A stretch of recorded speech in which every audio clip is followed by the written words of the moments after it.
हरे कृष्णा। श्रीमद् भागवतम स्कंध 3 अध्याय 32 श्लोक नंबर 25। स तदेवात्मनात्मानं निःसङ्गं समदर्शनम् हेयोपादेयरहितम् आरूढ़ं पदमीक्षते। अनुवाद और तात्पर्य श्रील प्रभुपाद के द्वारा। श्रील प्रभुपाद की जय। अपनी दिव्य बुद्धि के कारण शुद्ध भक्त समदर्शी होता है और अपने आप को पदार्थ के कल्मश से रहित देखता है। वो किसी वस्तु को श्रेष्ठ या निम्न नहीं मानता और परम पुरुष के गुणों में समान होने के कारण अपने आप को परम पद पर आरूढ़ अनुभव करता है। दिव्य बुद्धि का अर्थ है यहाँ पे जिसका बुद्धि भगवान श्री कृष्ण में स्थित है हर समय, वो दिव्य बुद्धि है।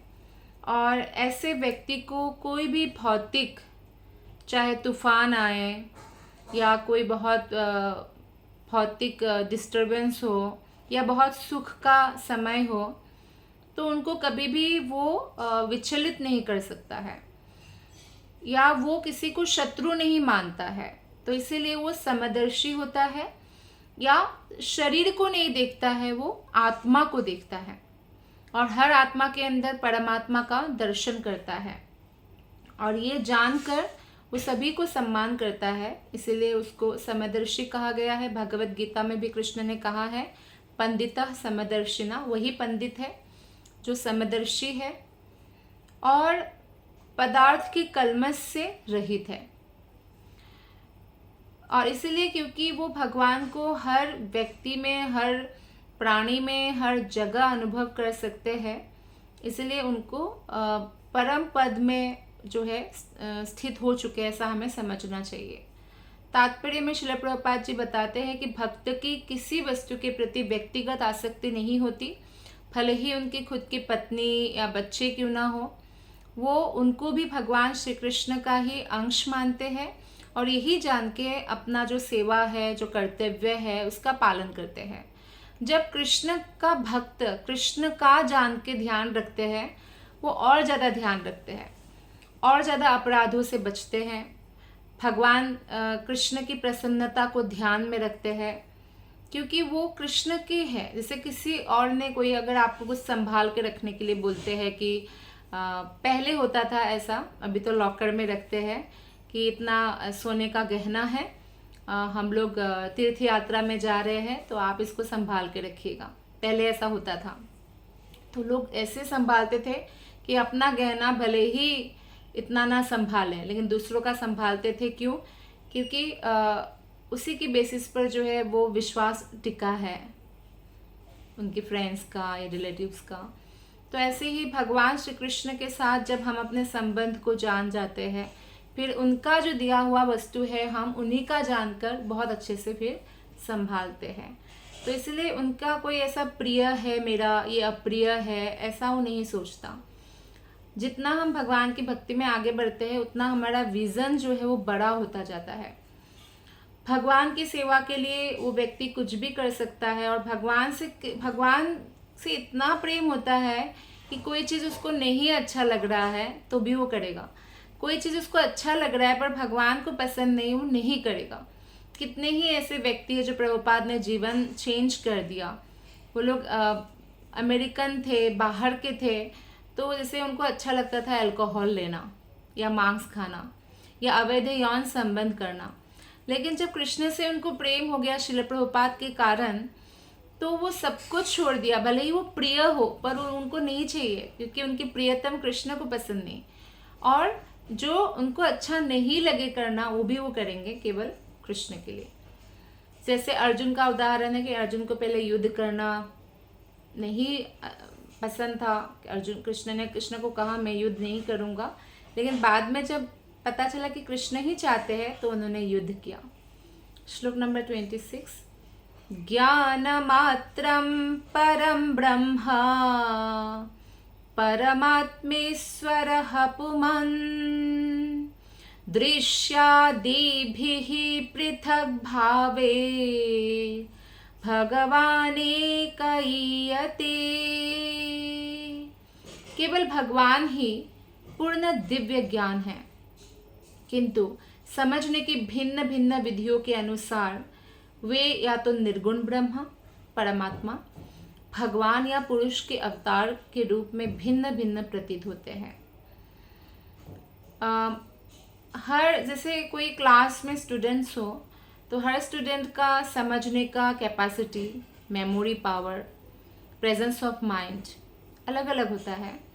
वैसे ही श्रद्धा के आधार पर कोई भक्त, भक्ति में भी होता है अलग अलग, कनिष्ठ, मध्यम और उत्तम। और अध्यात्मवादी भी 3 प्रकार के हैं। एक तो निराकार ब्रह्म के जो पूजक है उनको बोलते, वो ज्ञान योगी होते हैं।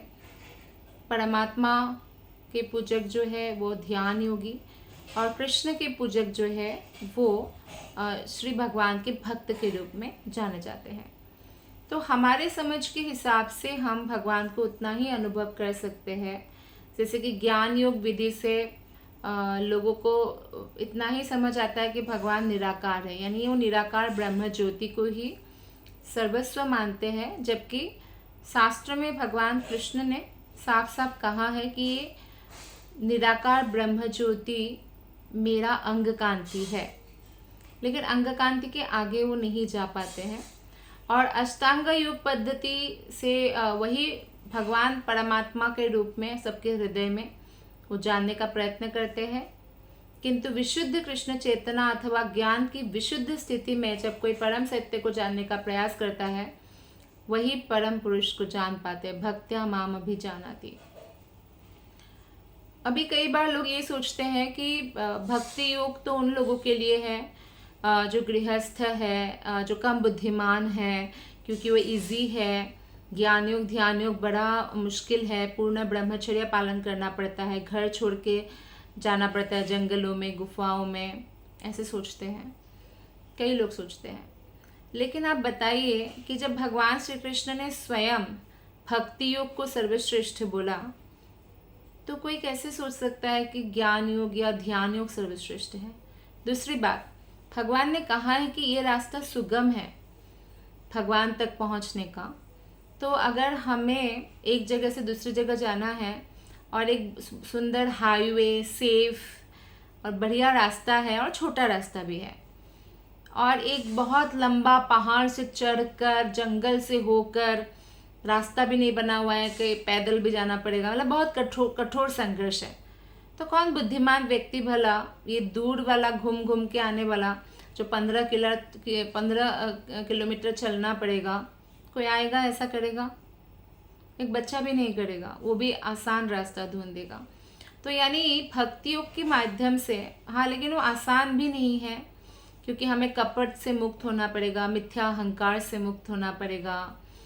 तो एक बार शिला प्रभुपाद ने यमुना माता जी, जो उनके शिष्या है और बहुत ही सुंदर भक्ति करती है, तो जैसे कि आप आज तो दर्शन आरती में गोविंदम आदि पुरुषम, जो ये आप सुनते हैं, वो यमुना माता जी ने गाया है।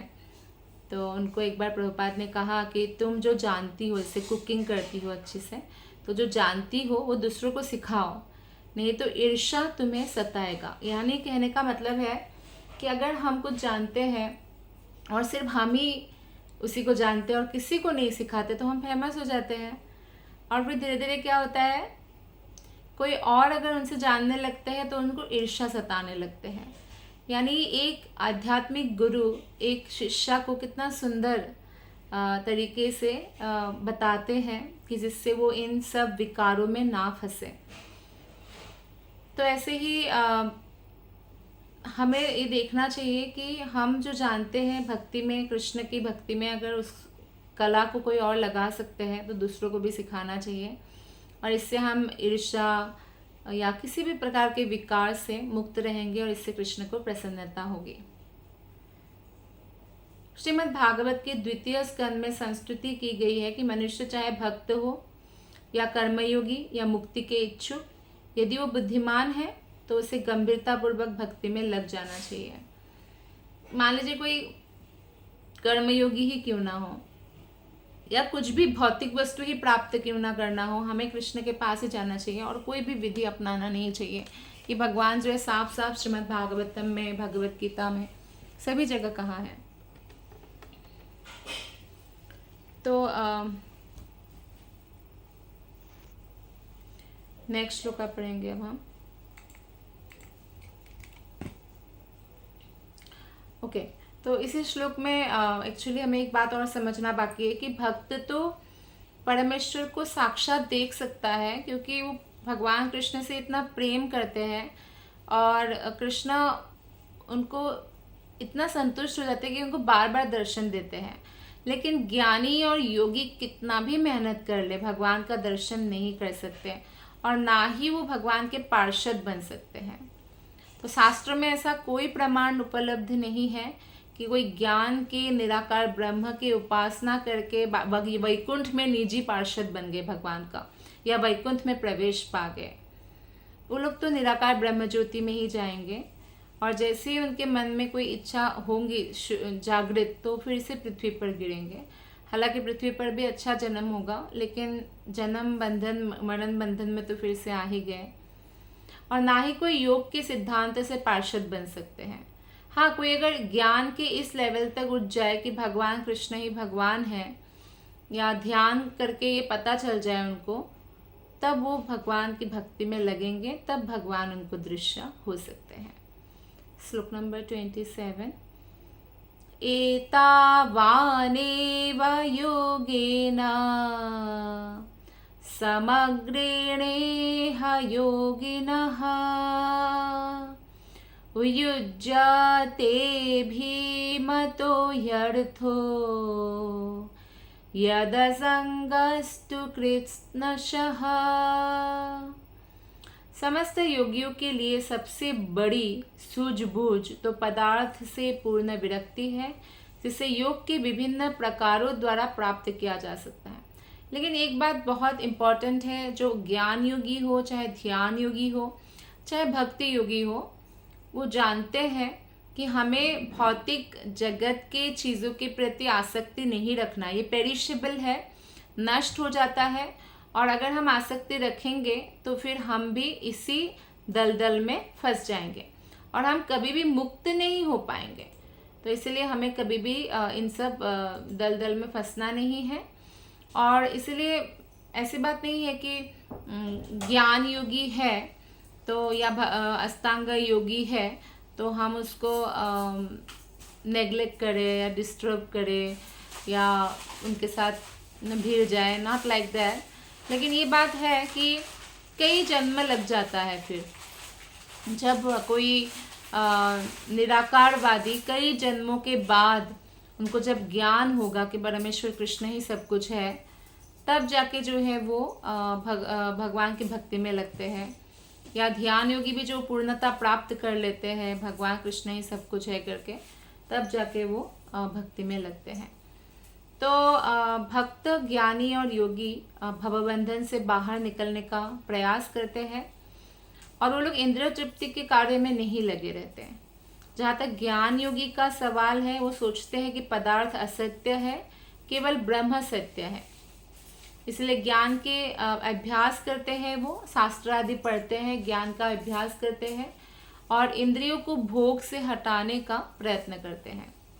अष्टांग योगी भी जैसे यम, नियम, आसन, प्राणायाम, प्रत्याहार आदि करके इंद्रियों को कंट्रोल करने की, वश में करने का प्रयत्न करते हैं।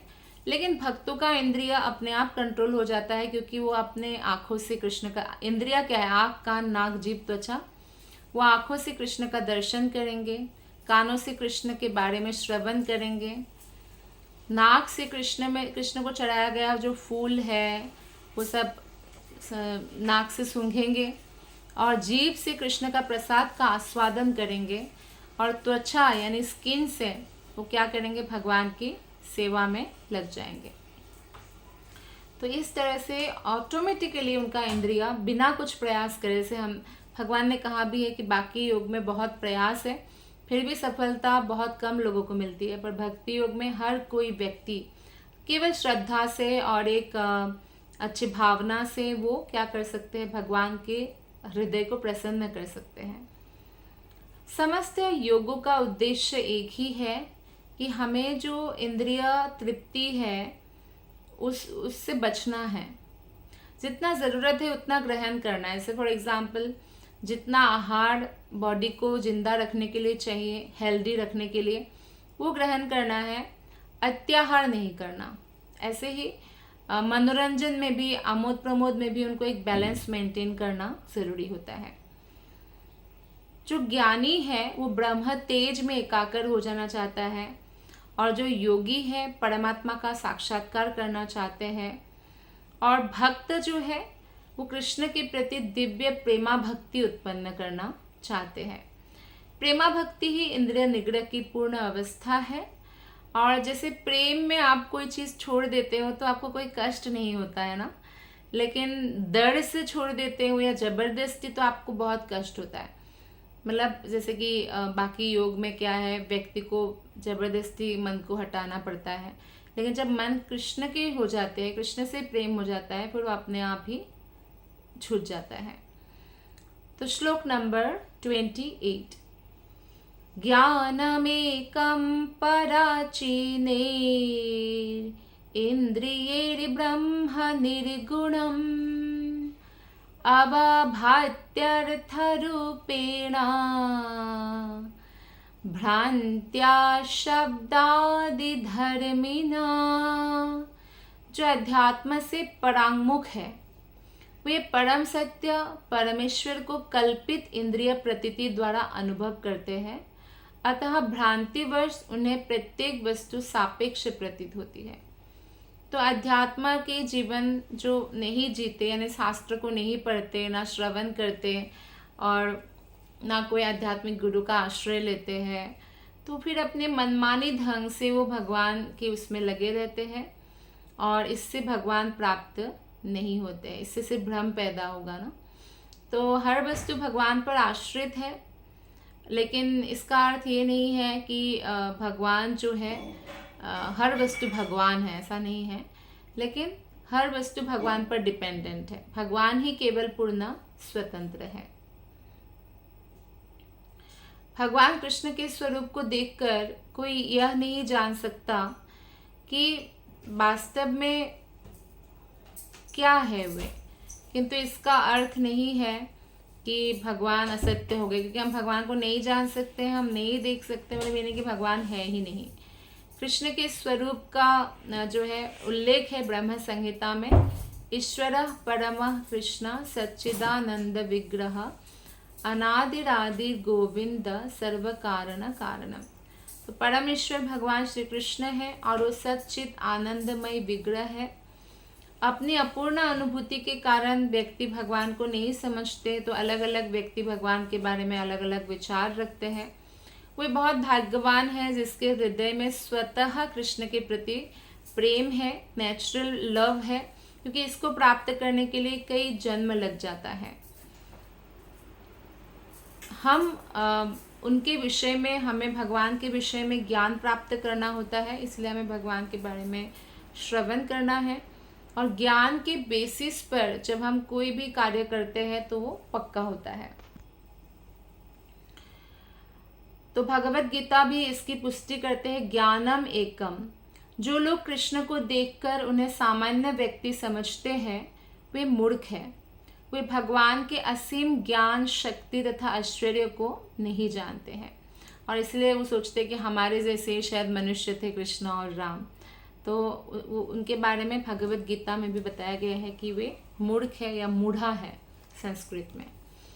परम पुरुष को भगवत गीता में उन्हीं के द्वारा उच्चरित वाणी से समझा जा सकता है, जहाँ स्वयं भगवान कृष्ण कह रहे हैं कि मुझसे श्रेष्ठ कोई भी नहीं। और इससे क्लियर क्या बताएंगे भगवान?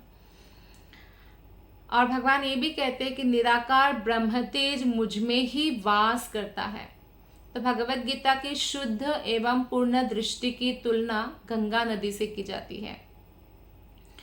क्यों? क्योंकि गंगा जल इतना शुद्ध है कि वहाँ पे कोई भी पशु पक्षी वहाँ पे नहाए, गैया नहाए तो भी, चाहे गधा नहाए तो भी शुद्ध हो जाते हैं। मतलब मनुष्य हो या पशु हो, शुद्ध हो जाते हैं। किंतु यदि गंगा की उपेक्षा करके कोई गंदे नाली के जल से शुद्ध होना चाहे, तो नाली का जल ऑलरेडी गंदा है, तो उसमें नहाने से कौन शुद्ध होगा, वो पर्पस सॉल्व नहीं हो पाएगा। तो इसी प्रकार केवल शुद्ध परमेश्वर के मुख से ही सुनकर शुद्ध ज्ञान प्राप्त किया जा सकता है। तो इसलिए भगवान के बारे में हमें इधर उधर पूछने की आवश्यकता नहीं है। भगवत गीता को हम फॉलो करेंगे तो हम शुद्ध ज्ञान प्राप्त करेंगे। वेदांत सूत्र में पुष्टि हुई है, शास्त्र योनित्वात्, केवल प्रामाणिक शास्त्रों से शुद्ध ज्ञान प्राप्त करना चाहिए। परम सत्य के विषय में तथाकथित काल्पनिक तर्क व्यर्थ है। कोई कल्पना करें, अच्छा भगवान शायद ऐसे होंगे वैसे होंगे, ये तर्क सब व्यर्थ, समय नष्ट होता है।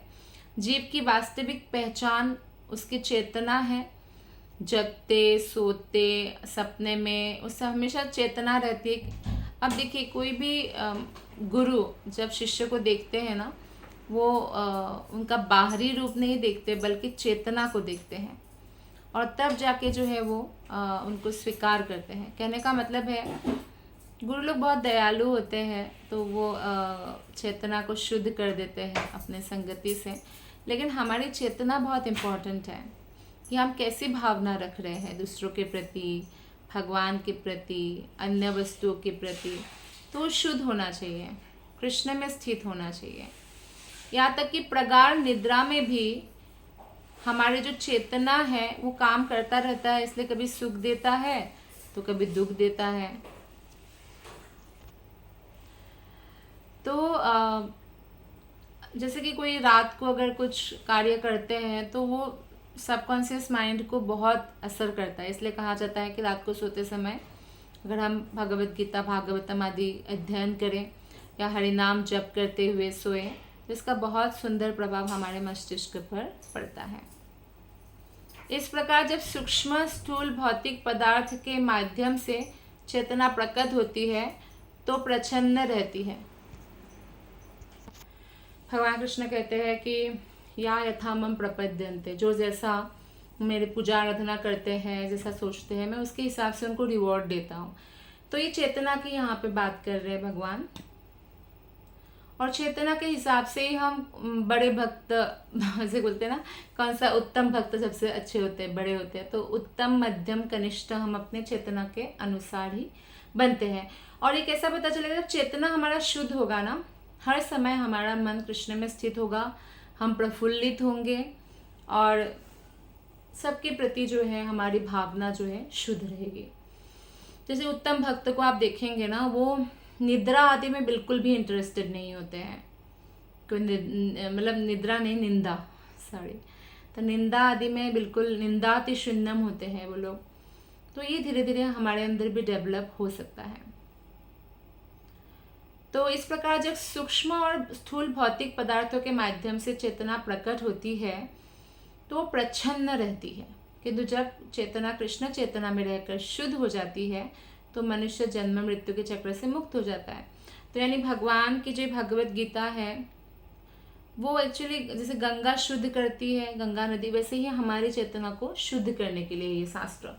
जब शुद्ध ज्ञान प्रकृति के गुणों से अनावृत होता है, तीनों गुणों से, भगवान निर्गुण है। निर्गुण का मतलब क्या है, भगवान सत्वगुण रजोगुण तमोगुण में नहीं है। जब भगवान इन गुणों में नहीं है तो हम इन गुणों में रहकर भगवान को कैसे समझ जाएंगे।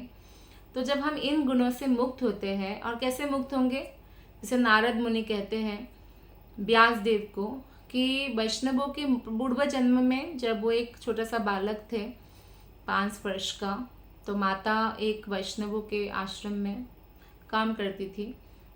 तो उन वैष्णवों से श्रवण कर करके वो रजोगुण तमोगुण से मुक्त होते गए। तो श्रवण करने से होगा। तो ये अनावरण इस प्रकार से होता है, सूर्य की किरणें प्रकाशमान होती है और सूर्य स्वयं भी प्रकाशमान है, किंतु जब सूर्य का प्रकाश बादल से या माया से आच्छादित हो जाता है तो अंधकार या अधूरा ज्ञान प्रारंभ होता है। यानी सूर्य है पर बादल आ जाए तो व्यक्ति को सूर्य नहीं दिखाई देंगे। इस तरह से हम जब तमोगुण रजोगुण से आवृत हो जाते हैं तो भगवान होते हुए भी हमें अनुभव नहीं होता। अतः ज्ञान के अंधकार से निकलने के लिए अपनी आध्यात्मिक चेतना या कृष्ण चेतना को हमें शास्त्रों के अनुसार जगाना ही होगा। श्लोक नंबर 29। यथा महानहं रूपा स्त्रीवृत् पञ्चविधः स्वराट् एकादशविधस्तस्य वपुरण्डं जगद्यतः। मैंने महत तत्व या समग्र शक्ति से अहंकार, तीनों गुण, पांचों तत्व, व्यष्टि चेतना, 11 इंद्रिया तथा शरीर उत्पन्न किए हैं। इसी प्रकार मुझ भगवान से ही सारा ब्रह्मांड प्रकट हुआ है। ये कौन बोल रहे? कपिल मुनि माता देवाहुति को। माता देवाहुति और कर्दम मुनि ऐसे गृहस्थ कपिल थे कि उन्होंने कोई तपस्या नहीं किया कि भगवान आप हमारे पुत्र रूप में आए, लेकिन भगवान अपने आप आए। इतनी शुद्धता उन्होंने मेंटेन किया, ऐसा भक्ति किया उन्होंने। तो इसीलिए कपिल मुनि अब माता को भगवत ज्ञान दे रहे हैं, बता रहे हैं। हालांकि उनकी माता खुद ही ऑब्वियसली इसलिए माता है भगवान के माता रूप में, क्योंकि वो उस लेवल में है। लेकिन यहाँ पे जो श्लोक है इसमें मैंने बोला है ना, मैंने किया है। कपिल मुनि भी भगवान की ही अवतार है। तो महत तत्व जो है, महत तत्व क्या है? एक्चुअली समग्र भौतिक शक्ति है जिसे महत तत्व कहते हैं। और वे भगवान के चरण कमलों पर लेटी रहती है, अर्थात भगवान के चरणों में रहती है। जो ये दृश्य जगत हमें दिखता है, ये सब उत्पत्ति भगवान ने किया है। और इस समग्र शक्ति को महत तत्व कहते हैं। महत तत्व से ही अन्य 24 विभाग होता है, जैसे कि 11 इंद्रियां, आँख, कान, नाक, जीभ, त्वचा और हाथ, पैर, वाणी, मल द्वार, मूत्र द्वार, ये 10 हो गया। और मन 11, तो ये 11 इंद्रियां हो गया। 24 कैसे बन रहा है वो हम बता रहे हैं। 5 विषय, विषय क्या है? शब्द, स्पर्श, रूप, रस, गंध से आंखों का रूप है, कान का शब्द है, ऐसे। और फिर 5 तत्व जिससे हमारा शरीर बना है, पृथ्वी, जल, अग्नि, वायु, आकाश। इसके साथ चेतना, बुद्धि और अहंकार, ये 24 तत्व है। और सत्वगुण, रजोगुण, तमोगुण का मतलब जब वो प्रकट अवस्था होता है वो यहाँ पे दूषित चेतना है। एक्चुअली भौतिक संसार में अगर कोई भगवान के प्रतिनिधि नहीं है और फिर भी भौतिक संसार में है, चेतना अभी पूरी तरह 100% शुद्ध नहीं हुआ है, इसीलिए है। तो ये 24 तत्व में आता है। किंतु उसी के साथ ही जो दृश्य जगत है, हालांकि भगवान से प्रकट हुआ है, फिर भी भगवान से भिन्न है। यहाँ पर स्वराट शब्द इस श्लोक में बहुत महत्वपूर्ण है। इसका अर्थ है स्वतंत्र। अब देखिए, जीवात्मा भी स्वतंत्र है, आत्मा, क्योंकि भगवान के अंश है। परमेश्वर तो स्वतंत्र है ही, लेकिन परमेश्वर पूर्ण स्वतंत्र है और जीवात्मा कुछ कुछ स्वतंत्र है। जैसे कई बार लोग मर्डर कर देते हैं, कुछ कर देते हैं। हमें भगवान ने स्वतंत्रता दिया है, हम भले ही उसको अच्छी जगह लगाएं या बुरी जगह लगाएं। भगवान ने कह दिया कि अच्छी जगह लगाओगे तो आपका ये गति है, बुरी जगह तो ये गति है। तो ये स्वतंत्रता चूज करने का भगवान ने हमें दिया है। लेकिन भगवान पूरी तरह स्वतंत्र है। भगवान डिसाइड करते हैं कि मैं किस माता पिता को अपने माता पिता के रूप में स्वीकार करूंगा जब धरातल में लीला करने जाऊंगा। तो इस प्रकार से जैसे प्रत्येक शरीर आत्मा से उत्पन्न होता है, आत्मा से उत्पन्न का मतलब आत्मा के बिना तो शरीर डेवलप नहीं हो सकता। जब पिता माता के गर्भ में बीज रोपण करते हैं तो उस समय ही आत्मा प्रवेश कर जाते हैं और फिर शरीर धीरे धीरे धीरे धीरे डेवलप होने लगता है। इसलिए आत्मा से शरीर आया, ऐसा बताया गया है। और जब आत्मा शरीर छोड़ देती है तो उस शरीर कोई काम का नहीं है, जीरो। उसको जलाना पड़ेगा या दफनाना पड़ेगा, जो भी करना पड़ेगा, वो बदबू आएगा, सड़ जाएगा। जैसे आत्मा चेतना से युक्त है, हमें चेतना है, हृदय में आत्मा है, लेकिन पूरे शरीर में चेतना है। कहीं भी कुछ कीड़ा काटे, मच्छर काटे, पता चल जाता है। तो उसी तरह परमात्मा पूर्ण चेतन है। लेकिन आत्मा जो है, आत्मा केवल अपने शरीर को जान सकता है। जैसे कि भगवत गीता में भगवान ने कहा है कि आत्मा केवल अपने शरीर को जानते हैं, पर परमेश्वर का पूर्ण चेतना है तो कहाँ किस किस कोने में क्या हो रहा है, किस जीवात्मा के साथ किस जन्म में क्या हुआ, वो सब कुछ जानते हैं। ऐसा भगवान होने के कारण संभव है। तो आत्मा की चेतना सीमित है और परमात्मा की जो चेतना है वो असीम है। इसका वर्णन भगवत गीता 13.3 में इस प्रकार हुआ है, क्षेत्रज्ञम चापी माम विद्धि। परमात्मा प्रत्येक कर्म क्षेत्र में उपस्थित रहता है, जिस प्रकार की प्रत्येक शरीर में आत्मा रहता है। दोनों ही चेतन है, पर यही डिफरेंस है कि हम सिर्फ अपने शरीर के लिए चेतन है, भगवान सभी के लिए चेतन है। श्लोक नंबर 30। श्लोक नंबर 30। एतद्वै श्रद्धया भक्त्या योगाभ्यासेन नित्यशः समाहितात्मनि संगो विरक्त्या परिपश्यति।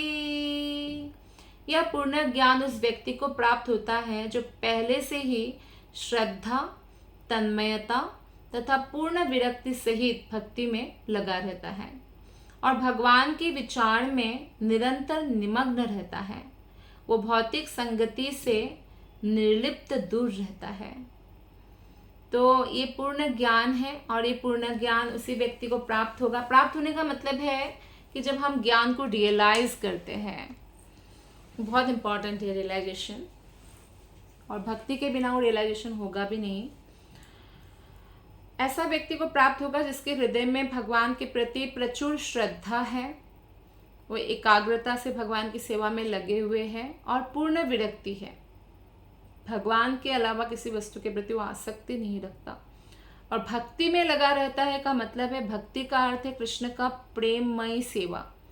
प्रेम पूर्वक कृष्ण की सेवा में लगे हुए हैं, भोग लगा रहे हैं तो कृष्ण को प्रेम पूर्वक लगा रहे हैं, तो इसको बोलते हैं भक्ति। और भगवान के विचार में निरंतर जो निमग्न रहता है, वो भौतिक संगति से बहुत दूर रहता है। केवल ऐसे व्यक्ति जो कृष्ण चेतना में भक्ति के प्रैक्टिकल जो सेवा है उसमें लगे रहते हैं, उसी को पूर्ण समाधि में रहा व्यक्ति कहा जा सकता है। समाधि का मतलब ये नहीं कि हम आंखें बंद कर ले और कहीं चले जाए तो समाधि लग जाएगा। समाधि का मतलब है जब हमारा मन कृष्ण के चरण कमलों में लगातार स्थित है तो समाधि है। अब जब 48 मिनट्स तक लगातार स्थिर होता है तो समाधि कहा जाता है। और भक्तों का जो उत्तम भक्त है उनका तो 24 घंटा जागते सोते मन कृष्ण में, तो पूर्ण समाधि में है। यहाँ यह स्पष्ट कहा गया है कि जिसने पूर्ण श्रद्धा समेत भक्ति विकसित नहीं की है उसके लिए समझ पाना असंभव है। हम सोचे कि अरे ये इतना मतलब क्या भक्ति भक्ति करते हैं, नहीं, वो समझना मुश्किल है जब तक हम उस लेवल तक भक्ति ना करें।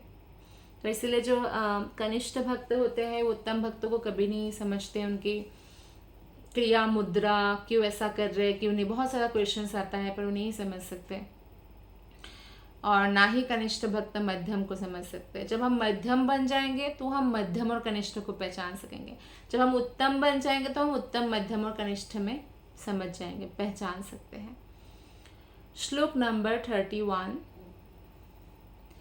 इति तत्कथितं गुरुवी ज्ञानं तद्ब्रह्म दर्शनम् येनानुबुध्यते तत्त्वं प्रकृतेः पुरुषस्य च।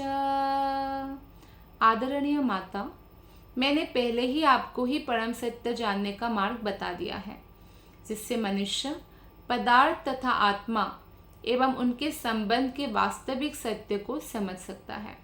कपिल मुनि माता देवाहुति को, पुत्र का ये कर्तव्य है, ये कपिल मुनि के जो उपदेश है उससे हमें सीखना चाहिए। पुत्र हो चाहे पुत्री हो, उन माता पिता का वो उद्धार कर सकते हैं। अगर उनके माता पिता भक्त नहीं हैं तो उनको श्रीधाम मायापुर, श्रीधाम वृंदावन ऐसे जगहों पर बार बार ले जाना चाहिए। खासकर मायापुर धाम औदार्य धाम है, इससे उनके मन पर, चेतना पर बहुत ज़्यादा प्रभाव पड़ता है।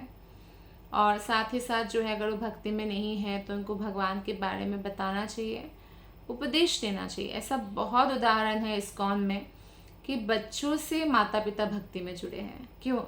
क्योंकि यही हमारा कर्तव्य है बच्चों का कि वो माता पिता के उद्धार के लिए कार्य करे। कहा गया है जो पुत्र माता पिता के उद्धार के लिए कार्य ना कर सके वो मूत्र के समान है। मूत्र मतलब मूत्र वेस्ट हो जाता है, एक वेस्ट है, उससे कोई फायदा नहीं है व्यक्ति को।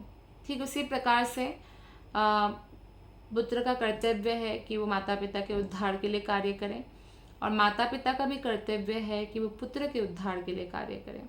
अर्थात हर व्यक्ति का कर्तव्य है कि दूसरों के भी उद्धार के बारे में सोचें, केवल खुद ही भक्ति करके खुद ही भगवत धाम जाना है ऐसा ना सोचें। तो यही मिशन है श्री चैतन्य महाप्रभु का, भगवान श्री कृष्ण का। इसलिए इतना सारा जो है 4 परंपरा है। तो आत्मा के बारे में बता रहे हैं और भगवान के बारे में बता रहे हैं कपिल मुनि। श्लोक नंबर 32। ज्ञान योगच्च मन्निष्ठो नैर्गुण्यो भक्ति लक्षणः द्वयोरप्येक एवार्थो भगवच्छब्द लक्षणः। दार्शनिक शोध का लक्ष्य पूर्ण पुरुषोत्तम भगवान को जानना है। इस ज्ञान को प्राप्त करके जब मनुष्य प्रकृति के गुणों से मुक्त हो जाता है तो उसे भक्ति की अवस्था प्राप्त हो जाती है। मनुष्य को चाहे प्रत्यक्षतः भक्ति से हो या दार्शनिक शोध से हो, एक ही गंतव्य की खोज करनी होती है और वो है भगवान। तो कोई अगर फिलोसॉफिकल मतलब दार्शनिक शोध रिसर्च करे, सारा शास्त्र पढ़े, चाहे या ऑलरेडी भक्ति की अवस्था को प्राप्त कर चुके हैं, एक ही लक्ष्य है भगवान श्री कृष्ण को प्राप्त करना। भगवत गीता में कहा गया है कि अनेक जन्म के बाद बहुनाम जन्म नामन्ते, ज्ञान योग का शोध करने के बाद अंततः मनुष्य उस बिंदु पर पहुंचता है जिसमें उसको पता चलता है कि वासुदेव सर्वमिति, वासुदेव कृष्ण ही सब कुछ है और उन्हीं के शरण में जाना चाहिए। ऐसा उनको ज्ञान योग का खोज करते करते पता चल जाता है। लेकिन कोई ज्ञान योग का खोज कर रहे हैं पर भगवान कृष्ण को जान नहीं पा रहे, या भगवान कृष्ण ही भगवान है वो नहीं जान पा रहे हैं, तो सारा परिश्रम उनका व्यर्थ हो जाता है।